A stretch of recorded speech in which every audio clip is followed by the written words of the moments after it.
Agnès, idée livre Booktube, bonjour. Je suis heureuse de vous retrouver pour cette nouvelle vidéo consacrée à la lecture de ce roman publié en 2019. Le livre s'intitule Impossible. Il a été écrit par Eri De Luca, un Italien. Il a été publié en 2019 aux éditions Gallimard. Le livre n'est pas très épais, donc c'est un roman qui est très agréable à lire, très facile à lire et qui est aussi pas très grand puisque c'est un format poche. Je suis heureuse de vous retrouver, j'espère pouvoir vous accompagner au mieux pendant cette dure période de confinement du mois de novembre 2020. Quelques mots sur l'histoire. Dans ce roman, l'auteur relate une affaire de justice. Un homme anciennement militant qui a été emprisonné et qui a purgé sa peine est mêlé à une affaire judiciaire. Il est retenu en prison, il est interrogé par un magistrat qui le magistrat lui-même pense que la personne, donc le présumé coupable, doit être condamné, qu'il est coupable d'un meurtre prémédité. Tout au long de ce récit, on verra comment, par quelle manœuvre, le magistrat va s'acharner à monter tout un dossier à charge contre le présumé coupable pour obtenir l'inculpation, alors que le magistrat n'a aucune preuve contre la personne, contre le présumé coupable. Ce roman veut être une critique des pouvoirs de l'État. Ici, nous avons une critique de l'exercice du pouvoir de la justice. Quelques mots sur l'auteur. Eri De Luca est un Italien. C'est un Italien.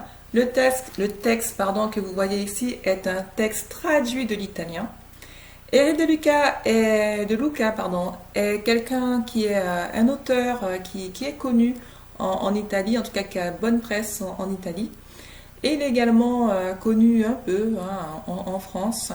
Moi, de mon côté, je le connaissais grâce aux paroles d'un chanteur italien que j'écoutais il y a très longtemps. Pour parler un peu plus de l'auteur, je vais vous donner les informations que j'ai récupérées sur le site Wikipédia. Donc, Eri De Luca est né le 20 mai 1950 à Naples, à Napoli, en Italie. C'est un écrivain, un journaliste qui est engagé politiquement. C'est un poète et un traducteur italien contemporain. Il a obtenu en 2002 le prix Femina étranger pour son livre Monte Gigio et le prix européen de littérature en 2013, ainsi que le prix Ulysse pour l'ensemble de son œuvre. Pour connaître beaucoup plus sur l'auteur, vous avez une fiche vraiment bien détaillée, complète, sur le site wikipedia.fr.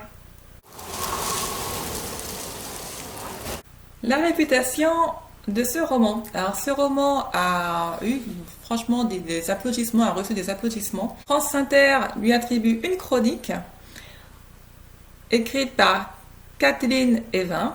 J'espère que je n'écorche pas le nom. Elle écrit en titre Impossible, donc le titre du livre, d'Eri De Luca, une riche réflexion sur l'engagement, la justice, l'amitié et la trahison. L'article sera mis, vous aurez un lien pour retrouver l'article de France Inter, émission L'humeur vagabonde. Donc je vous donne mon avis pour ce roman. Alors je l'ai bien aimé, j'ai adoré, surtout que c'est un roman qui est pas très difficile à lire, qui est court, dans la mesure, encore je le répète, c'est vraiment un format poche. On n'est même pas sur du format A4, il y a très peu de pages. Le texte, il se compose on va dire pratiquement il est scindé, une partie interrogatoire du présumé coupable et une partie lettre intime qui est écrite à son amoureuse. Donc le texte ici, c'est vraiment un texte brut. D'abord, on a le fameux interrogatoire qui est mené à charge par le magistrat. Grâce à la retranscription parfaite du procès verbal que voici, comme ça, qui ressemble un peu à ça, grâce à la retranscription tel quel du procès verbal, on a vraiment l'impression intense d'être présent, d'être présent dans la salle d'interrogatoire, sans être bien sûr l'accusé. Donc ça, c'est l'avantage. Donc l'auteur reproduit le moment de la rédaction du procès verbal d'une personne accusée de meurtre. Donc on imagine bien une salle telle que mon studio, la vidéo, avec une table, des tables, des chaises. L'accusé, le présumé accusé et le magistrat, ils sont face à face et l'interrogatoire se poursuit comme ça. Donc on est vraiment dans le lieu, on ressent tout en réalité. Donc ça c'est parfait, ça j'aime bien.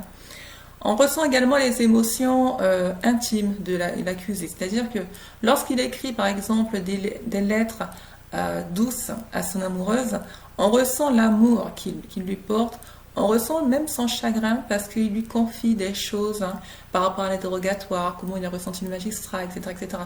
Donc c'est vraiment, on a vraiment l'impression d'être très intime avec le présumé coupable et ça donne un relief léger, ça apporte un relief, oui, léger à la lecture de ce texte qui est assez dur. Il est dur, pourquoi? Parce que pendant tout le récit, on voit que le magistrat, il mène vraiment un interrogatoire à charge contre le présumé coupable. Et on est à deux doigts de penser qu'il serait même capable de faire de fausses déclarations à la place du présumé coupable pour justement obtenir la condamnation du présumé coupable. Alors que le magistrat n'a aucune preuve. Il le dit lui-même, il n'a aucune preuve. Il n'a que des hypothèses dans sa tête, mais il n'a aucune preuve pour étayer la culpabilité du présumé coupable. Donc là, on est vraiment à deux doigts, on a vraiment l'impression que c'est limite hors la loi. Et le hors la loi ici n'est pas le présumé coupable, c'est le magistrat.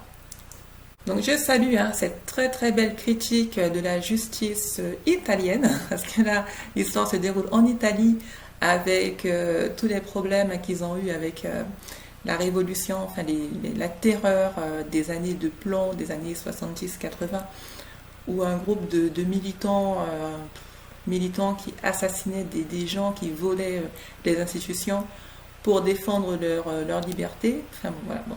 Donc là, c'est vraiment une belle critique de la justice. On voit comment la loi du plus fort peut conduire à des atrocités.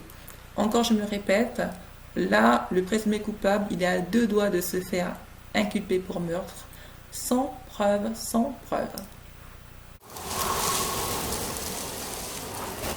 Je vous lis un extrait en page 47 à 48. Donc R, alors je fais une lecture.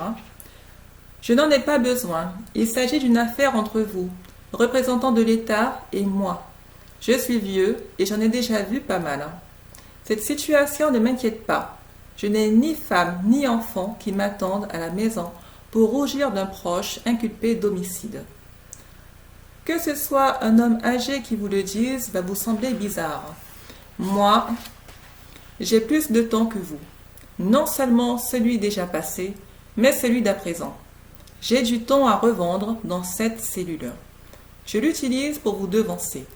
Vous progressez péniblement, comme si vous étiez forcé de me suivre en montagne. Allant au tribunal, au procès, c'est le bon endroit pour un citoyen qui se confronte à l'État. Ici, nous sommes encore dans les vestiaires. Vous pouvez m'enlever un peu de liberté de mouvement, mais pas la liberté qui est dans mes raisons et mes convictions. Donc là, la personne qui parle dans cet extrait est le présumé coupable et il parle au magistrat qui s'acharne à le faire passer aux aveux pour un meurtre.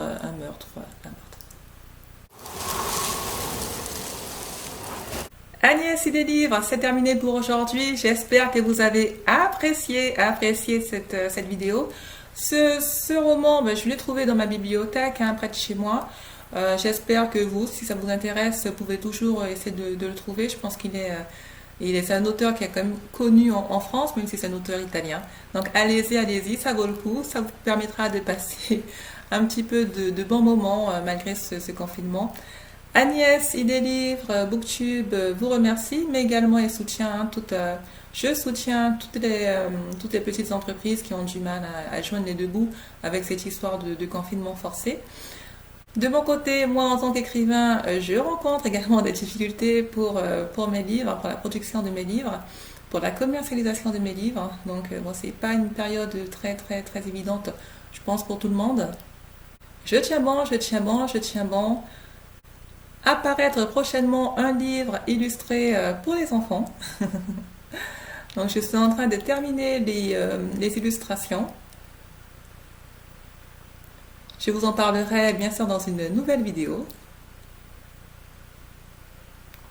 Encore un grand merci à toutes celles, à tous ceux qui me suivent dans mon aventure YouTube pour Agnès Idélivre Booktube. Continuez, n'hésitez pas à partager ma chaîne autour de vous. Je vous dis à très bientôt. Ciao, ciao.